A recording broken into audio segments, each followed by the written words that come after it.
So you remember how we have said to contractors before, I just feel like I'm underutilizing you and I really want to get more projects on your plate, but I'm not sure what else you can do for me. Is that your job as the service provider or your job as the person hiring, as the client or the person hiring, to figure out how you can serve that client? I think it completely depends on how you set up the relationship initially, but theoretically, what you're actually saying is, I'm unhappy with the results you're providing me, and I am your client. And so, if it's important to you as the service provider that I get results, then you need to look at the deliverables you've been delivering and see, maybe it's not about adding, but are there different things you need to be doing to help me achieve the result that I hired you Yep. to achieve? I 100% agree. I think it comes down to the result that they thought they would be getting. And maybe you're doing the work that you guys have talked about, but is it Yeah. not achieving the whole result, right?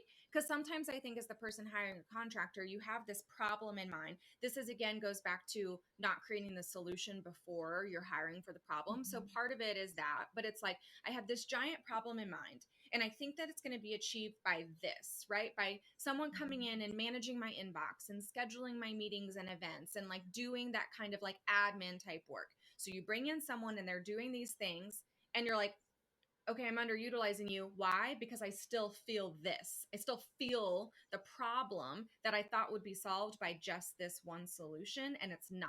Which it very well is the Yes. person who hired you's Yes. issue. But that doesn't mean you shouldn't listen to what result they were Yes. truly after and get creative with how you So can here's deliver what on I it. would do, and here's what I suggested to the service provider. I said, I said almost those exact same things. I, as a boss or the person hiring, have said that phrase. So what did that really mean when I said that phrase to that person? Because it didn't mean that they weren't doing whatever tasks that they were doing great Right. at all. They're not necessarily disappointed in Right. you or the Right. work you've It's just I done. feel like there's more here that can be happening and it's not. So where is the miscommunication?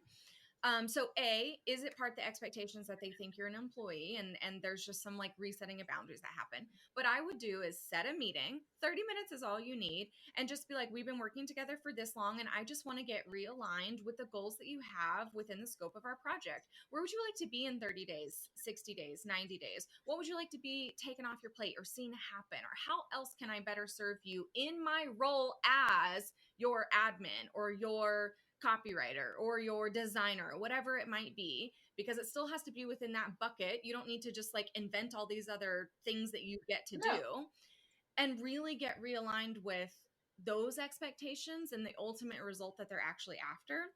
And if you're in systems or admin, for example, oh, okay, you would like me to have a better understanding of like the project management system that you use. So maybe I could come in and take this part of the process off your plate. And is that something that you, as the service provider, want to learn about and explore so you can offer those kind of things? But the like headspace that has to be in is, do you want to learn about it and explore it to then offer it? They don't need to train you on it. That's the like, because you're not an employee, you are not being brought into going about business in Yeah, the way that they and are. and this is where I get tripped up on admin or general VA work, because I just think it that adds a level of murkiness Mhm. to what's being provided, and you're paying for labor. I get that, but then more often than not, the laborer, the service provider, is underestimating how much they're doing frequently, Mhm. and then you're taking advantage of someone, or you're being taken advantage Right. of, depending Right. on who you are in the Right. relationship.